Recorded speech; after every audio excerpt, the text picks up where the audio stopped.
and the AM&P research study was the first one back in March. It was very well received, and we know this one's going to be equally well received. It's a great topic about how to make the career leap from the creative side of publishing to the C-suite. And when we speak about creative side, we're talking mostly about what you would think: editors, writers, designers, anyone that isn't in the traditional path to leadership, but who might want to get some advice from someone who has successfully made that transition. So it's a very interesting topic, and we're excited to have our speaker this afternoon, Tasha Gordon-Troy. Tasha is a Maryland attorney.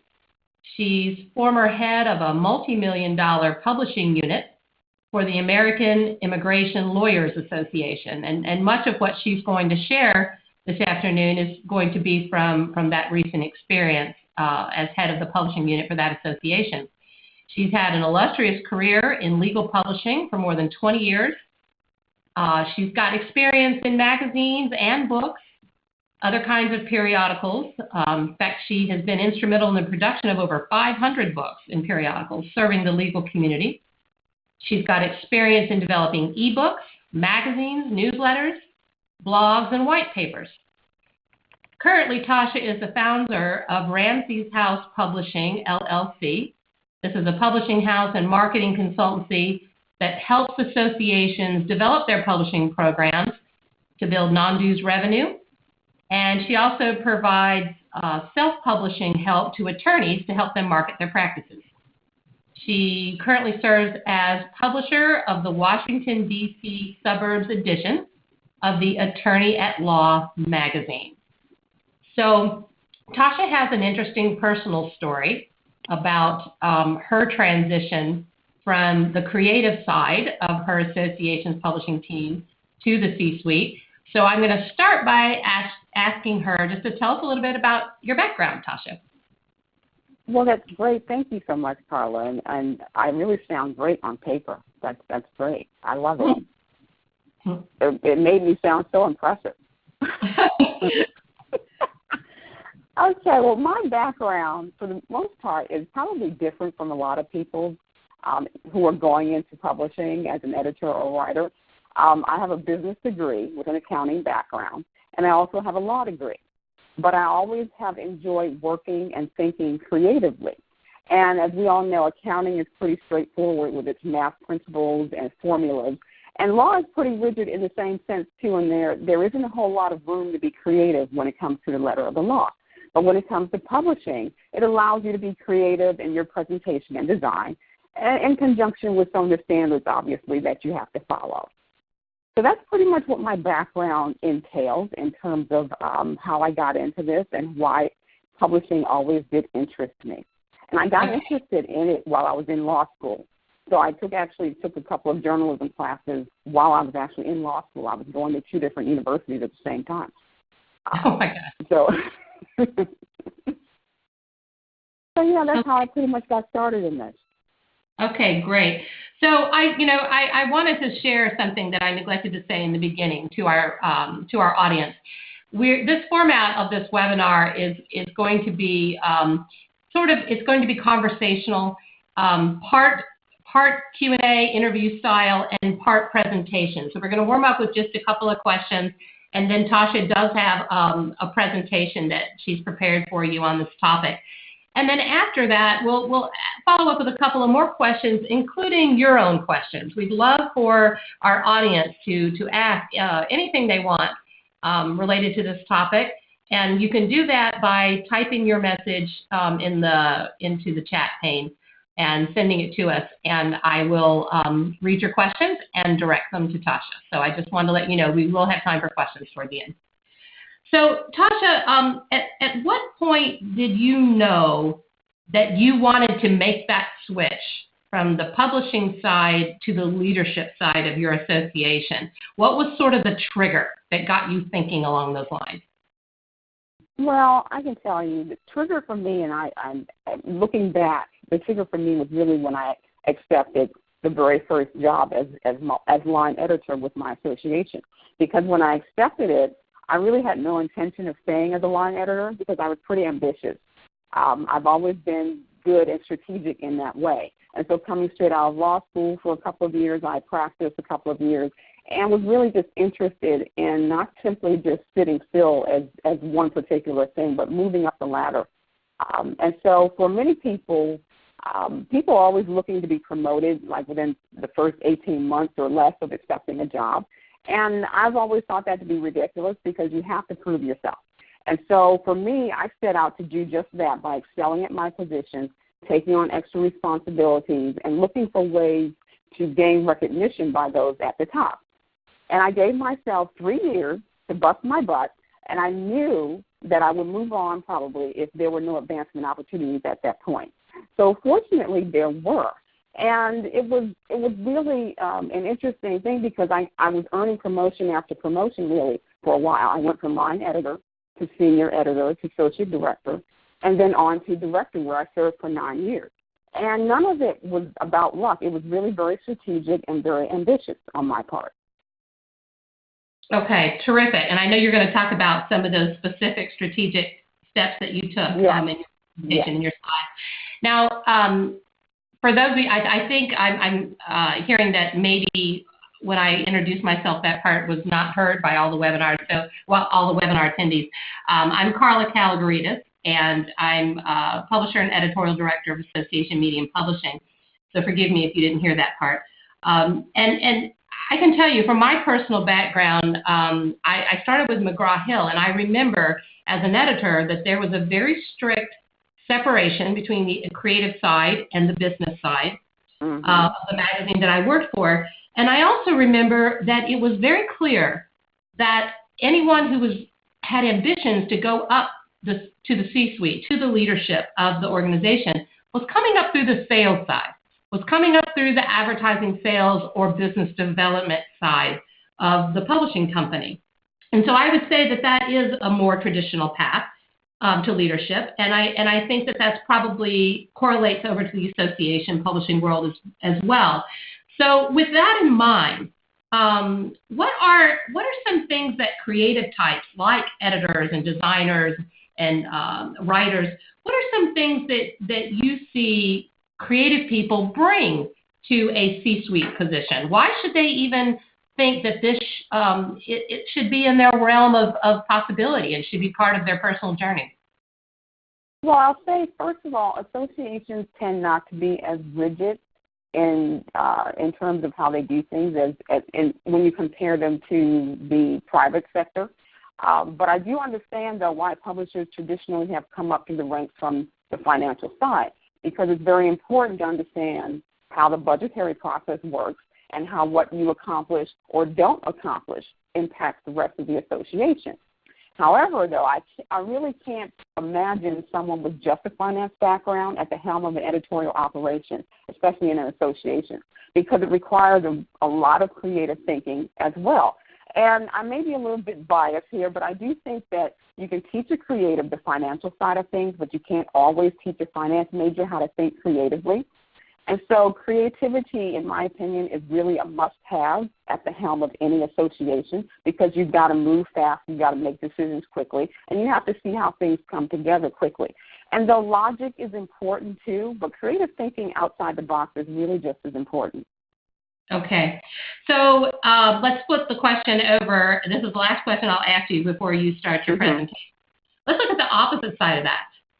What are some typical characteristics of creative people that can actually hinder their career path to the C-suite? Well, I can actually give you one characteristic and then another one that's not necessarily a characteristic, but two things that I think, in my opinion, will hinder just about anyone and not just the creative. First and foremost would be mediocre performance in your job. That's a big no-no. The second one is being an introvert, and I'll start with introvert because I'm an introvert. And I think really, in my opinion, people who tend to make the best editors and designers tend to be introverts. We love working with projects. We work well alone. We always keep our noses to the grindstone. We've got deadlines to meet. And so we're always focused on what needs to be done. But one thing for sure, though, if you're interested in moving up the ladder, you absolutely have to find your inner extrovert.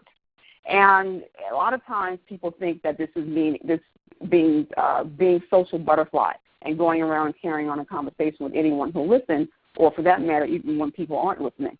But I'm really referring to being a strategic extrovert, meaning the one who looks for the opportunities to be recognized as more than just a typical graphic designer or more than just a typical line editor. So these people who tend to remain nameless. They stay in their departments, hidden behind their cubicle walls, and their attention is solely on their computer screen.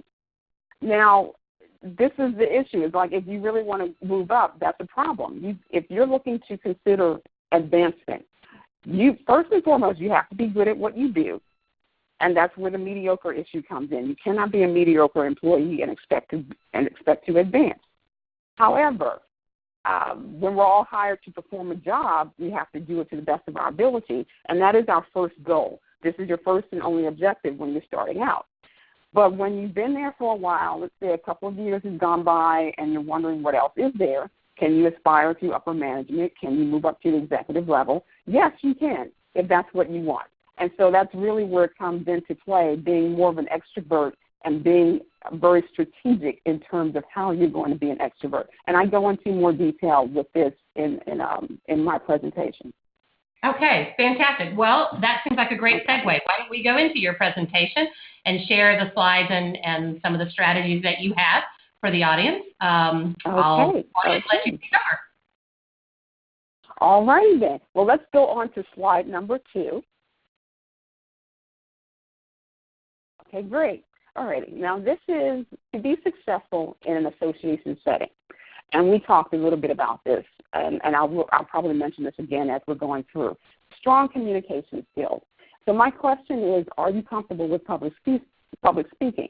And if you're not comfortable with that, then I suggest that you go out your way to try to get comfortable with it. So I'm suggesting that you look into things like Toastmasters International.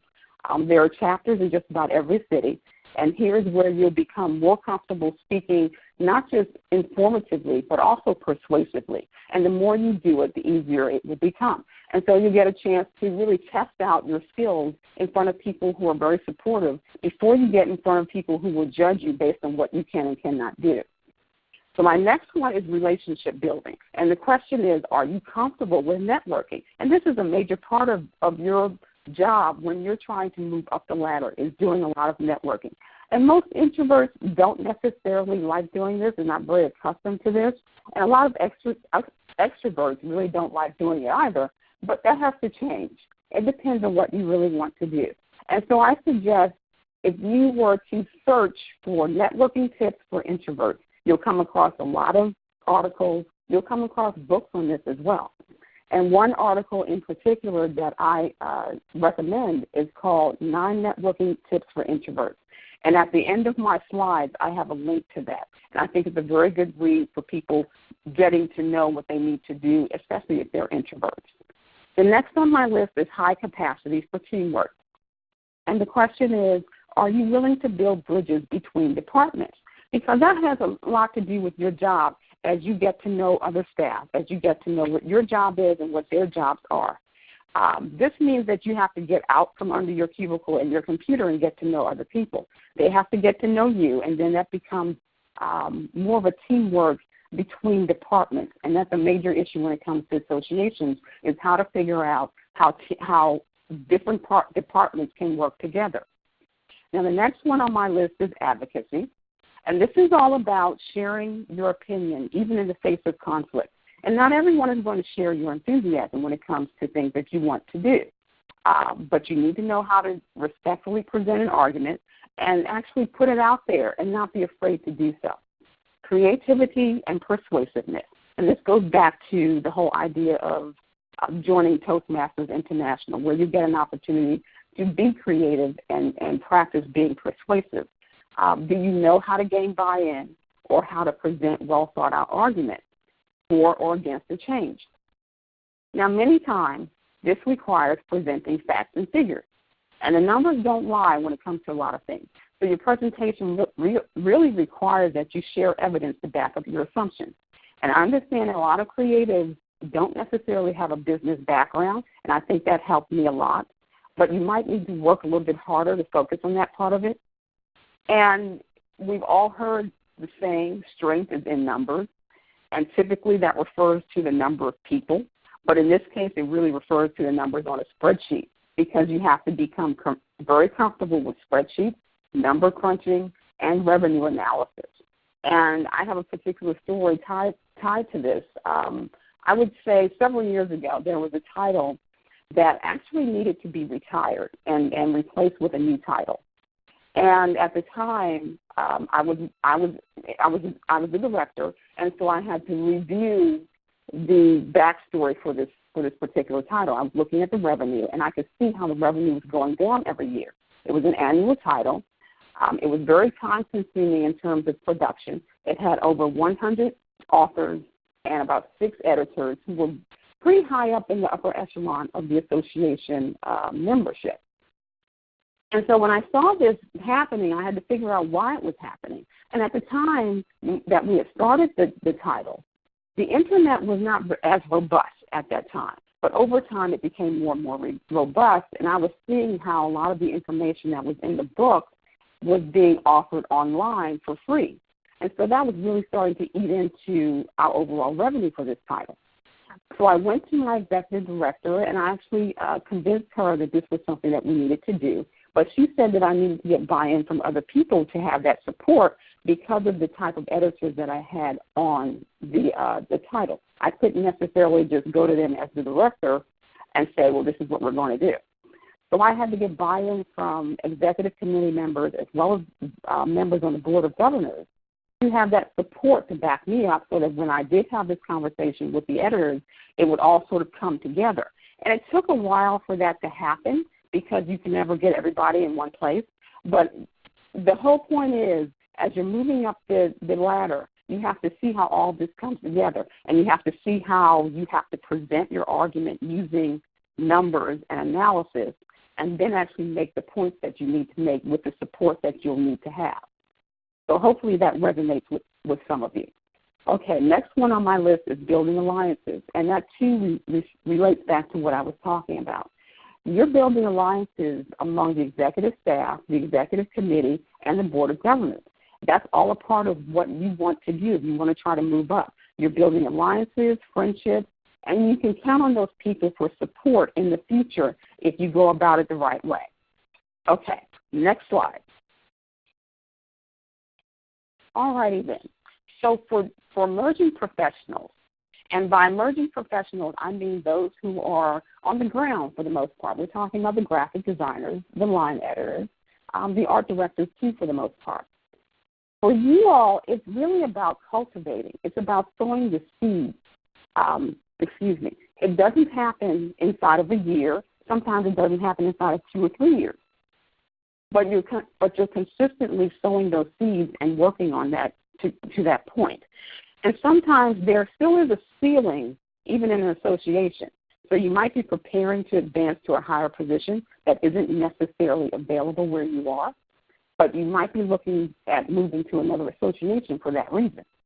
So for number one, the first thing that you would have to do as an emerging professional is stop thinking like an employee and start thinking like a thought leader. And so I recommend checking out the Center for Association Leadership, where ASAE offers leadership courses, budget courses, and it offers a lot of information about governance as well. And a lot of associations actually belong to ASAE, so it's possible that your association may have a membership with ASAE, and you can possibly get either discounts on courses or get some for free. So you should check into that while you're at it. So for the most part, this is going to get you to understand the whole point behind budget planning, revenue generation, accounting, and seeing how it all comes together, and it's very important. Number two, seeing the big picture, and this relates back to number one as well, but knowing your association hierarchy and how each level impacts the other. So you've got your rank and file, your management, your executive staff, your CEO or executive director, your executive committee, and your board of governors. You have to understand how all those parts play together and how they support each other. Number 3, you have to engage during staff meetings. This is very important, especially when you're first starting out, is to get to know things. And that means asking questions, too. Don't be afraid to ask questions. Offer suggestions, speak eloquently, and offer your opinion, but don't be overbearing because that will turn people off. But make yourself known in a very strategic and professional way, and that will help you gain buy-in and support as you move forward. Number 4, take on more responsibility within your department, and that means go to your director and ask for tasks to be delegated to you because you want to learn more. Once you've mastered everything that you know in terms of your job duties, you have to look for more, and that's what they're looking for. They're looking for people who want to be noticed and be ambitious. And so I have a little quick story about this as well, which is kind of odd because even though I have a business background, it had been years since I had done a budget. So when my director decided to leave, they promoted me to director, and I realized at the time that I had never actually worked with my director on the budget. And our budget was pretty extensive at the time. I think we had more than 70 titles. We had the magazine. We had several things on there. And I can remember freaking out about this because I really had no idea which way to turn. So I needed a mentor, and I reached out to our chief operating officer. And her job was to actually take every department's budget and sort of massage it into the association's budget. And I sat with her several times, picking her brain and just trying to get all of this to make sense in my head. And you can imagine with a business degree, I still had some issues with this. So I would think it took me about 3 years probably to get very comfortable with doing the budget on my own. And the bigger the budget you have, the more work it takes and the more work that you actually have to do before you can even sit down and do your budget. So just bear that in mind, and that's why I say look for ways to learn that. And if you can do that in advance, work with your director and ask for those tasks to be delegated to you. Number 5, volunteer often for events. And this is where you're going to show your teamwork and your interest in what other departments are doing. You get to know who all the movers and shakers are because they will be either attending the events or they will be speaking at these events. And so you get to put names with the faces and faces with the names. And as you become more accustomed to seeing these people, start introducing yourself and letting them know who you are. Number 6 is attending the Board of Governor meetings. This is very important. If you really want to know anything about the association, go to those meetings. Listen, learn, and read the materials that they put out because this is how you will get to know, even though if you don't understand everything that's going on, still get in the room and listen to what they're saying because this is where the decisions are made. Get to know the names and the faces, and actually as you get through all of that and you start seeing these people more often, start introducing yourself, let them know what your aspirations are because as they get to know you, they'll be more apt to support you as well.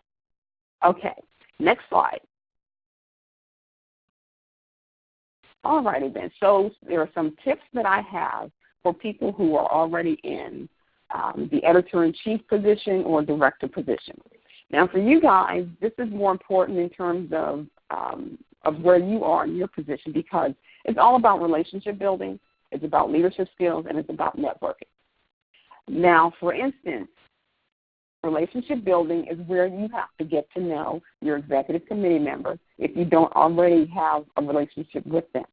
Build relationships with those people as well as the Board of Governors because these people are going to be the people who will be in your corner if you decide at some point that you want to move up to the CEO. Leadership skills. Now, find reasons to volunteer to speak before the board. This is very important because they need to get to know you and they need to actually know that you have the communication skills to work with them. And so I have a quick story about this one as well. I was probably on staff for about 2 years as an editor before I was told to go before the board and not even suggest, because we had the idea that we wanted to take the member journal, which was at the time a one-color journal, and we wanted to turn it into a 4-color magazine on a bi-monthly basis. And typically that's not something that you would necessarily need to go before the board for, but my deputy director felt it was very important for me to get out in front of them, let them get to know me, put a face with the name, and I think it really was very important. It was sort of like that stepping stone for me, because I showed up, I had my presentation ready, I had handouts, I explained to them every step of the way, and so I had a lot of support from them, and they got to know me from very early on. So look for ways for you to do that. Number 3 is networking. Again, big for you when you're in this position is, again, you've got to attend all the board meetings. People have to know who you are. You have to build alliances. You have to build friendships and acquaintances. You have to get to them and talk about the issues and show interest in the association and its governance, because they like that. They want to see that you are more than just the job that you do. And that's how you build buy-in, and that's how you build support. Okay, next slide. All righty then. What boards look for in a CEO? And so I mentioned some of this before. Great communicator. That is a very high point when it comes to dealing with boards. Mediator. Now this is an issue, because in my association, we had over 100 people on our board. We had at least 8 people on the executive committee. And you can imagine being in a room filled with a bunch of narcissistic lawyers, just how many conflicts there could be at one given moment. So as the CEO or executive director of the association, you have to know how to handle conflict. You have to know how to mediate. And sometimes these things can drag on for a while, but you can't allow it to affect the association. So the best thing to do is be very proactive and to get out in front of these things. And there will be conflict, professional as well as personal, and you have to make sure it doesn't affect the association. And this is another one that relates to this, is being able to remain calm in stressful situations. It can get very stressful when you're dealing with conflict. And members aren't always pleased with your decisions as the CEO either. You have to be ready to handle that too. And so that means commanding respect and gaining control of those situations as well. So those are things that you have to learn along the way. Being a big picture thinker. This is huge, because sometimes you'll find that the CEO is just a note taker. You can't be just a note taker. You can't just go to these meetings and take notes. You have to participate. You have to be a part of the decision making. And the annual plan is your responsibility. That annual plan gets written up by you and then is presented to the Board of Governors. And they expect you to adhere to that as well. And it doesn't include any of the minutiae or how everything's going to get done, but it's all about the big picture. So you have to be aware of that. Next is knowledgeable in association governance. And this is very important again, which relates back to checking out ASAE and learning as much as you can about what it means to be in association governance. Next is able to provide strategic direction to executive staff. Now, as your CEO, people are answering to you. You have direct reports. And those people then have to take your direction and your goals and your strategy and go back to their departments and really implement that. So you have to know how to communicate with your executive staff as well. Okay, next slide. All righty then. Key leadership issues for association CEOs. Again, governance is a big thing. You've got your vision and your direction of the association, and you're totally responsible for making sure that you're following the vision and the direction. Change management. These are changes that impact the direction of the association. And sometimes these changes come from outside the association. And because I was involved with an immigration association, during the 15 years that I was there, we probably were impacted several times by things outside of our control. And so you have to figure out how to maintain the direction of the association and also try to minimize the impact, but also make the changes that you need in order to go along with those changes, because you have no control over it, so you've got to figure out how to move forward. Overall staff performance. Just know that the buck always stops with you because you are the CEO. Now, granted, you've got people who answer directly to you, but you will be in a position where you have to make some hard decisions. And just know hiring is the easy part. Firing is not the easy part. It's very difficult. But as being in a position like that, you have to know that you will come across situations where you will have to make decisions like that. Okay, achievement of association goals.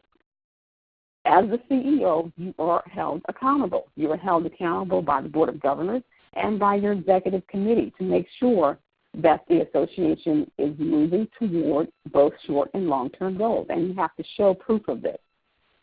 Balanced budget is a huge thing as well, because you're going to go before the Board of Governors every year, and you have to present a balanced budget.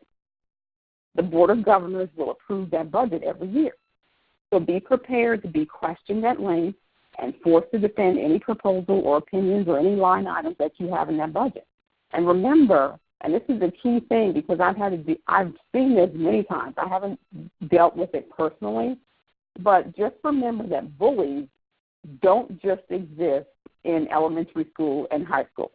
They will also be found on your board. So you have to know how to deal with these people. Just never lower yourself to their level. Always be respectful, but be firm and make sure that they're not walking all over you, because as a CEO, you cannot be a doormat. That's very, very important. You cannot afford to be a doormat. Okay, so next slide. We're actually coming down to the end here. So my resources for you, I had mentioned Toastmasters, and here's a link to the Toastmasters website. But I also came across a book that I think is very important for you to read. It's called Great at Work, How Top Performers Do Less, Work Better, and Achieve More.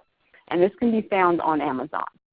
And then I also have a link to the ASA website. So I implore you to go on there and look for it and find out if your association is already a member as well, so you can save some money on that.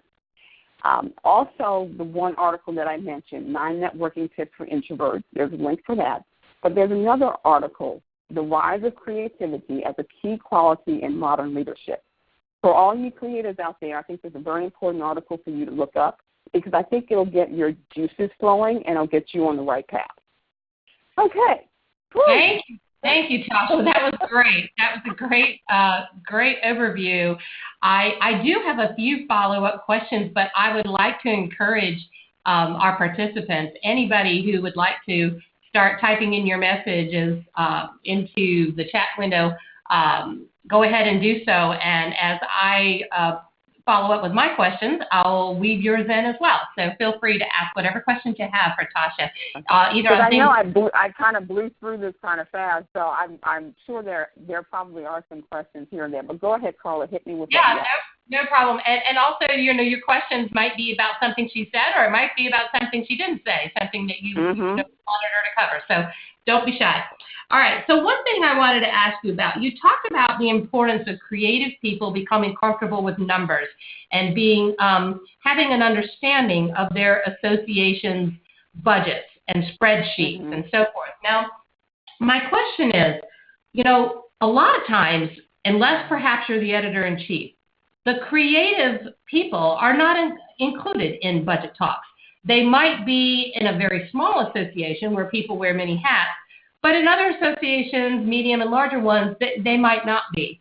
And so how do you get past the roadblocks that, whether they're intentional roadblocks or not, the silos, if you will, that might keep you from being included in these budget talks or sales or business development discussions? How do you kind of cross over those lines to get the kind of information that will allow you to start the big picture thinking and start being, preparing to be a thought leader? Well, let me say this. First and foremost, you have to make it known that you're even interested in doing these things, because not everyone is going to assume that the graphic designer or the line editor is interested in moving up. So you have to make your aspirations known. That's first and foremost, because that's certainly going to help you. And one thing for sure, if you don't feel that your particular director is open to the idea, get to know the other directors. because there is always, especially in smaller associations, I don't know about the really bigger associations, the ABA, they tend to be a little more siloed and segmented. But in the smaller associations, you can actually reach out to other directors who might be a little bit more open to the idea of showing you a few things and including you on some of in some of the information and decisions that they make. And so you can get to know it that way as well. But you can do that sort of, I would guess, in the shadows, so to speak, so that not everyone is knowing what you're doing. But, yeah, I would say reach out to your director first. Let somebody know that you're interested in these things and that you have aspirations of moving forward or moving up. And if you don't get the response that you think you should, then seek out someone else on staff. And if it's another director, or it could be someone in a higher position. It could be like, for instance, the one that I dealt with, the chief operating officer. These people tend to be interested in supporting you when they see that you have aspirations of moving up. So just try it and see how things go. Okay, so that really ties into the idea of having a mentor. Finding someone who is willing. And sometimes if you ask someone, will you mentor me through my path to the leadership side of things, then that they will help open the doors for you, right? Exactly. Good point. Okay. So creative people, we were talking a little bit about, you talked very clearly about what sorts of skill set and experiences that are expected of someone once they reach the C-suite. I've often wondered about creative people when they are part of a publication that they have a daily involvement with, a responsibility for. It could be magazine, journal, newsletter, newspaper, books, what have you, even the website. We tend to think of these publications and things emotionally. We get like a personal attachment. The magazine becomes our, quote, baby, And when someone criticizes it or wants to take away from it, we can get very defensive. So is that kind of thinking, that sort of emotional attachment to our creative products, is that kind of thinking a detriment to a good association leader? I think it can cut both ways, because what people want to see is that you do care a lot about what you do. And when you have an emotional attachment to something that you've worked on, you actually are going to put more effort into it, and the quality is going to be higher, and that's going to show too. So it cuts both ways. What you have to do is try to keep your emotions in check, I guess, because there was a time when several years ago we had a very thriving member magazine, which is the one that I mentioned before we were trying to start, the Four Color magazine. We went for a good 5 or 6 years before we hit a very difficult time. We were losing members, we were losing money, and so right off the bat, the executive director was looking for ways to cut costs. And she cut several things before she ever actually came to me and told me that she needed to cut the member magazine. And at that point, I was very invested in it, and I thought it was the worst idea ever. But when you have to be a part of an association, you also have to be a part of a team. And we all had to struggle to try to keep the association going.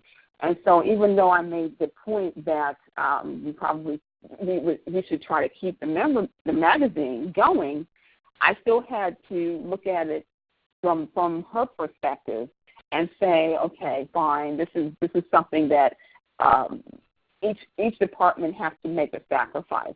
And this was a very big item on the budget.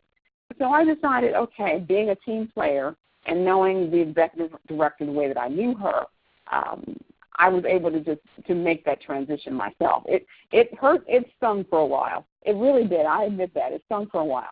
But it was also my part of being a team and trying to move the association forward as well. Okay. We have a question here from one of our participants.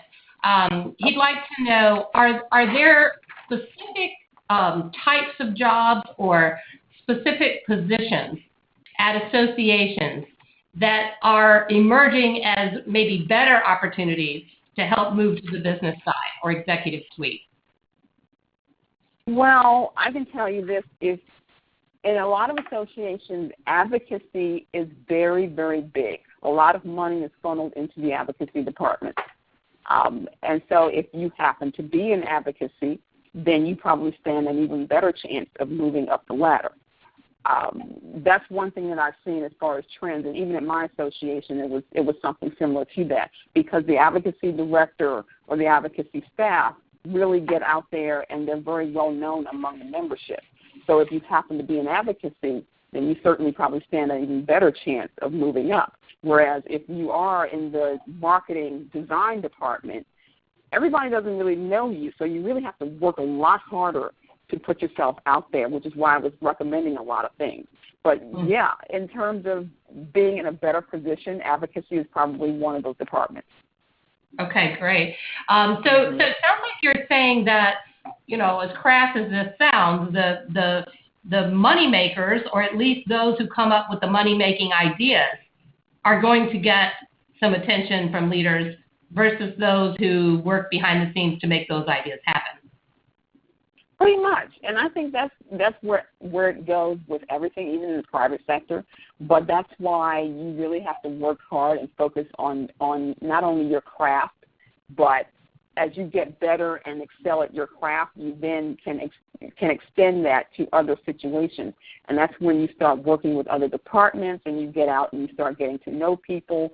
And you really have to do a lot more networking and a lot more work in terms of making sure that people know who you are and why it is that you want to move up. So that's I certainly am pushing that, definitely. If you're in a position like a graphic designer, art director, they're not always going to know who you are, so you have a lot more work to do. Right. Are you seeing that that there's a trend in more creative types making it to the C-suite, or do you feel like there's still a ceiling that keeps maybe some biases or stereotypes that keeps creative people from crossing over to leadership and C-suite positions? What are the trends, do you think? Yeah, I noticed a difference in that the larger, more established associations are still kind of slow to move in that direction, whereas the smaller, more agile ones are open to the possibilities. So I do see the trend, though, that more creatives are attempting to move up the ranks, but it's still very easy for them to become complacent and enjoy their craft too much so that they turn a blind eye to the opportunities. So they actually have to be open to the opportunities as well. So what I also noticed is that creatives aren't necessarily enough of them interested in moving up the ranks, because there's a lot more that goes along with that. And you really have to know what you're getting yourself into. Whereas right now, a lot of people are used to doing an 8-hour day. They come in, they do their work, and they leave. And they come back the next day and they do it again. And that's very typical. Whereas once you move into the management or executive level, those lines between work and personal become a lot more blurred, and sometimes they're even non-existent in some associations. So looking for an 8-hour day to exist is probably not necessarily going to be the case anymore. And you've got more meetings in your future. You've got more opportunities where you have to present before the staff, before directors, the executive committee, even the board. And first, I would say even at the top of this list, you have to deal with association politics. And all of these things really get in the way of really getting the work done. So you have to know that this is what you really want. And you have to be prepared for it, because right now in your position you're not familiar, or you're shielded by a lot of what happens, because you don't know the politics. As you move up, you get to know the politics, and you see what really drives the association. Some people are okay with it, some people are not so okay with it. So it's really a decision that you have to make. And as a creative, you might just be okay with coming and doing your job and getting the work done, and seeing the work that you do and being proud of that, as opposed to moving up the ladder and then having to deal with all that other stuff that comes along with it. Right. Okay. I've got one more wrap-up question here, and then we'll see if there's anything else in the audience. When you look back at your own personal journey to the C-suite, what was the biggest challenge that you faced in your personal journey? And then looking back, what would you have done? Would you have done anything differently? Okay. Well, the most rewarding part, I think, of being of making it to the C-suite, so to speak, is actually being a part of the decision-making process, because you really are on a totally different level at this point, where you're in the room with all the decision makers, and you have an opinion, and they want to hear what you have to say as well. And so that was very important too. But it also allowed me to mentor others inside the association who needed advice on how to advance within the ranks as well. And not every association was like mine or is like mine, but a lot of times there are perks that come along with being a director. And so for us, we get like things like free parking and extra vacation and things like that. But we also got a chance to travel, which I really enjoyed, because a lot of times we were going outside the United States. And so that was really a great perk for me. So I enjoyed doing that. But just in terms of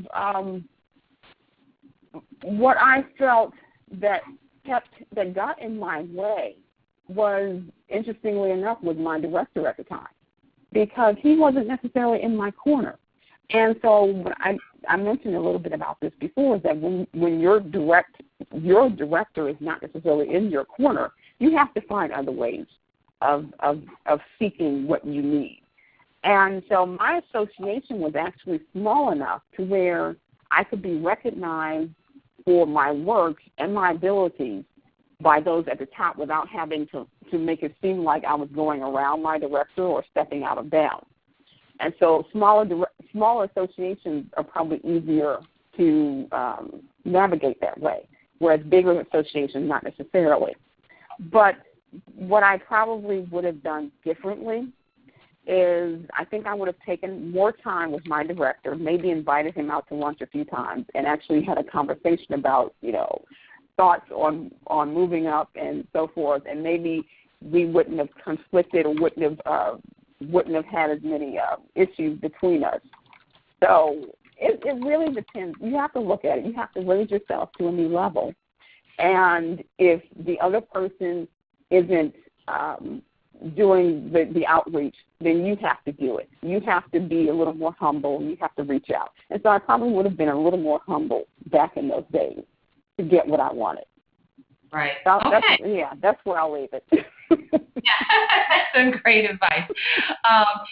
So as I'm going to go ahead and wrap up here, you still have a minute or two, folks, if you want to ask any more questions.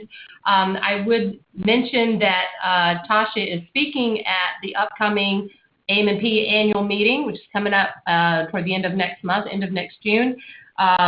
She's actually not going to speak on this topic. You're going to be talking about the sort of the debate between content being available as members-only content versus open to the universe or perhaps for pay, right? Right. Right. Yeah. That's exactly it. Mm-hmm. Yeah. So if you'd like to hear more from Tasha, we encourage you to come to the annual meeting. She'll be there, and you can follow up with her also on the kinds of things she talked about today. And we do have one more question here, Tasha. So one more, and we have time for it. So this is a great question, actually. I love this question. Do you have any advice for late bloomers? So those of us who've got, 10 to 15 years of experience, but for whatever reason, whether it's, somebody blocking us or whether it's some other reason, we haven't moved into that editor-in-chief role or director role. What advice do you have for those who've maybe been in their associations for a while and already have a certain persona or reputation, or people think of you, maybe they've pigeonholed you and put you in a certain slot? How do you break out of that and get into the leadership role? Wow. The only thing is, unfortunately, what happens when it comes to associations is that you do develop a reputation, so to speak, over a period of time.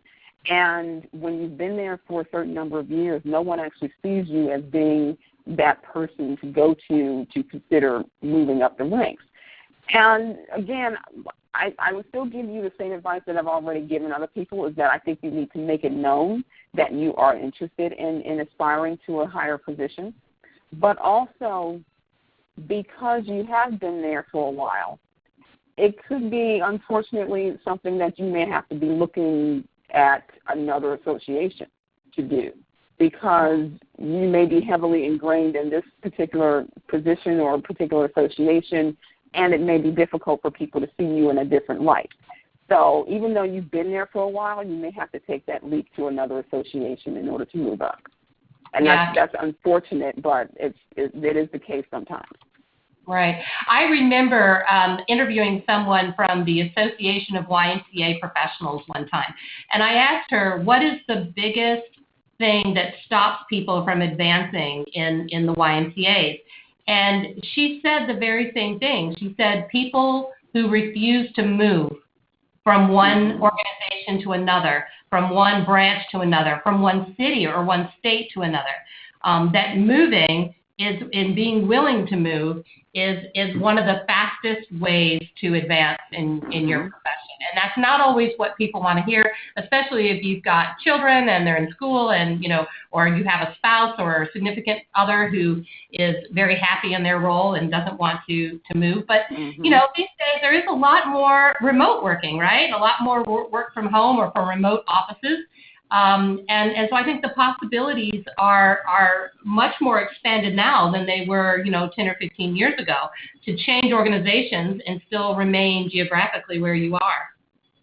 You're absolutely right. And not to mention that if you are in the D.C. area, D.C. is like the association mecca. Yeah. You'll find just about every association in that area, or if you're not in that area, you might be willing to move in that direction. And you can find all sorts of associations, and they have different positions. And, unfortunately, you may have to walk away from the position or the association that you've known for so long in order to pick up and move forward. And sometimes it's a very difficult decision sometimes to make for people, because I wouldn't say that most people are complacent, but you do just get used to what you have, and it's difficult to make that change once you've been there for a while. But, if you're interested in looking and moving up, and you've been somewhere for a long time, it's like pushing yourself out that door and making it happen. That's really what it might have to be. Yeah, which isn't always easy for us introverted creative types. No, it's not. Yeah. It is definitely not. Okay, any other questions from our participants? I want to thank you all so much for being a part of this webinar. You've got Tasha's contact information on the last slide. These slides and a recording of this webinar will be available at the AM&P website, so you have an opportunity to go back and listen again and access these slides to pick up on the resources, or to follow up with Tasha, ask her questions, come to the annual meeting, meet her, ask her questions there. And just know that AM&P supports you in your journey. And, we all know lots of people, and we urge you to use AM&P as a resource in this journey that you're taking in the association publishing world. Use us to help you find mentors. Use us to help you find connections. Put it out there that you're looking to make a change, and let AM&P and the members, your colleagues at AM&P, help you. So thank you so very much, Tasha, for your time and for putting all these thoughts together. It was very informative. You gave everybody a very clear roadmap of how they need to prepare for a leadership position, and we thank you. No problem. I appreciate being invited, and I do invite everyone to reach out to me. Email me if you have any questions, any follow-up questions, or if you just want to pick my brain about something, just email me. I am open to anything. We can meet for coffee if you're in the local area, or whatever the case. We can just have a conference call, whatever the case may be. But sure, just reach out to me. That's wonderful. Thanks so much for making yourself available. Goodbye, everyone, and hope to see you next month at the annual meeting. Thank you again, Tasha. Thank you. Bye-bye.